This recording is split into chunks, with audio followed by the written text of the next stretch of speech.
दोस्तों नमस्ते, रंग दे बसंती में आप सभी का एक बार फिर से स्वागत है।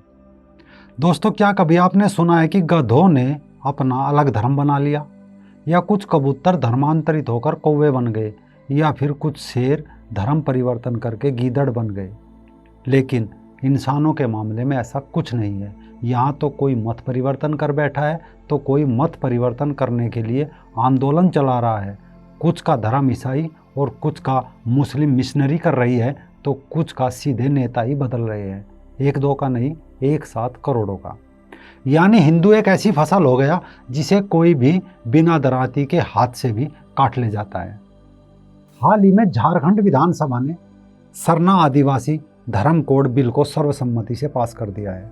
इसमें आदिवासियों के लिए अलग से धर्म कोड का प्रस्ताव है। झारखंड सरकार ने कहा है कि ऐसा करके आदिवासियों की संस्कृति और धार्मिक आज़ादी की रक्षा की जा सकेगी। अब केंद्र सरकार को यह तय करना है कि वो इस मांग को लेकर अपना क्या रुख रखती है।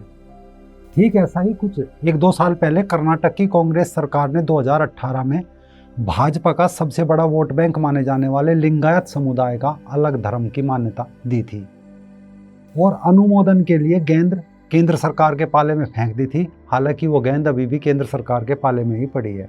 लेकिन झारखंड में इसे राजनीति के शास्त्र से समझे तो षड्यंत्र शास्त्र भी कहा जा सकता है, क्योंकि जिस राज्य के सीएम खुद एक क्रिप्टो क्रिश्चियन हो और इस बिल को पास कराने के बाद स्वयं डांस कर रहे हो और कह रहा हो कि उन्हें काफ़ी दिनों बाद चैन की नींद नसीब हुई, तो मामले को समझ जाइए। मसलन सनातन धर्म का एक और टुकड़ा करके सीएम साहब को चैन की नींद आई। असल में साल 2011 की जनगणना के अनुसार भारत में आदिवासियों की संख्या 10 करोड़ से कुछ अधिक थी। इनमें करीब 2 करोड़ भील, 1.5 करोड़ के आसपास गोंड, 80 लाख संथाल, 50 लाख मीणा, 42 लाख उराव, 27 लाख मुंडा और 19 लाख बोडो आदिवासी के करीब है। इसके अलावा देश में आदिवासियों की करीब 750 से अधिक जातियां हैं, जिनमें बड़े स्तर पर ईसाई मिशनरीज अपना खेल दिखा रही है। हालांकि इसका बीज अंग्रेजी जमाने में बहुत पहले ही बो दिया गया था।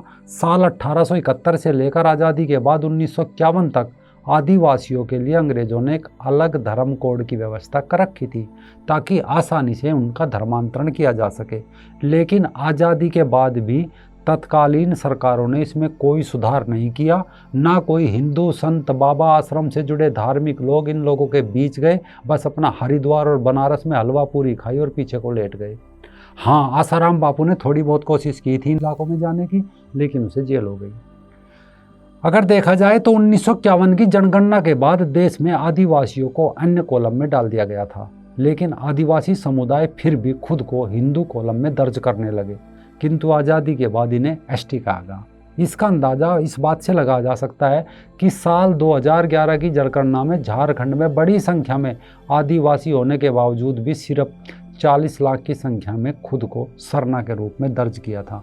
लेकिन पिछले कुछ समय से वामपंथियों ने इस खेल को जोड़ दिया और सरना धर्म कोड की मांग को लेकर जगह जगह आंदोलन, प्रदर्शन, मानव श्रृंखलाएं, गीत बनाए गए, सोशल मीडिया पर डाले गए। हाँ, इसमें जरूर कुछ समय पहले मोहन भागवत द्वारा 2021 की जनगणना में आदिवासियों को हिंदू के रूप में हिंदू कॉलम में दर्ज करने की मुहिम चलाने की घोषणा करने और लगातार सरना सनातन को एक बताने की परंपरा को जन्म देने की कोशिश की थी। लेकिन इस बात को लेकर कई राजनीतिक दल आतंकित थे कि अगर इन्हें हिंदू मान लिया गया तो उनकी राजनीति की दुकान पर ताला लग जाएगा। भला इतनी बड़ी संख्या का आज के समय धर्मांतरण तो मुश्किल है, तो सीधा क्यों ना इनका सनातन से संबंध ही खत्म किया जाए। इसमें एक शामिल नहीं है, 2014 के लोकसभा चुनाव के दौरान भाजपा ने झारखंड में आदिवासियों का वोट सरना धर्म कोड के कार्ड पर ही हासिल किया था, लेकिन चुनाव जीतने के बाद सरना धर्म कोड पर बातचीत करने वाले प्रतिनिधिमंडल से मिलने से इनकार कर दिया था। अब द वायर जैसे वामपंथी पोर्टल इस खबर पर जश्न मना रहे हैं और वामपंथी इतिहासकार आर.सी. दत्त की किसी किताब का हवाला देकर लिख रहे हैं कि आर्य जब बंगाल आए तो उनका मुख्य उद्देश्य आदिवासियों का धर्म परिवर्तन करना था। बहुत से आदिवासी हिंदू धर्म में आ गए, लेकिन वे निम्न जातियों के रूप में ही जीते रहे। बंगाल में विजेता आर्यों ने सारे प्रदेश में व्यापक रूप से धर्म का प्रसार किया, लेकिन वे आदिवासी खेतीहरों को समाप्त नहीं कर सके।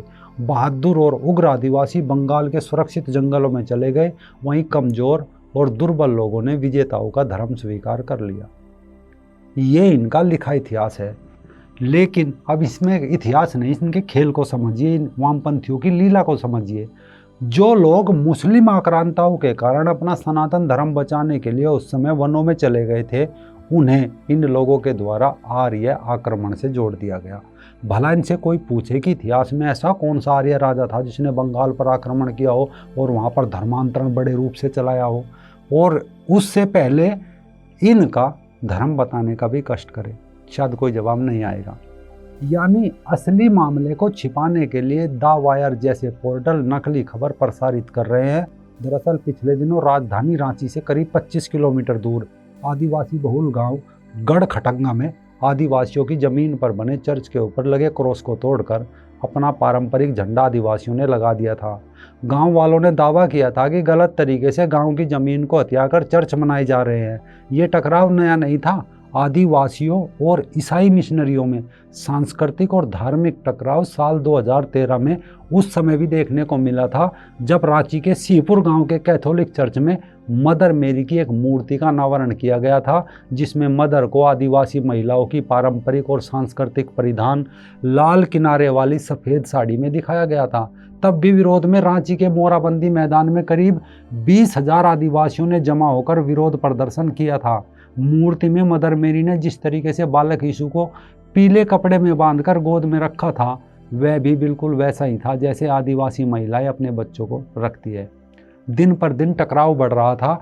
अब ये नया धर्म का कारण भी इसी खेल के कारण खेला गया, क्योंकि सरना आदिवासी प्रकृति का पूजन करता है। वह पेड़, खेत, खलियान सहित संपूर्ण प्राकृतिक प्रतीकों की पूजा करता है, या फिर वो राम और श्री कृष्ण जी की पूजा करता है।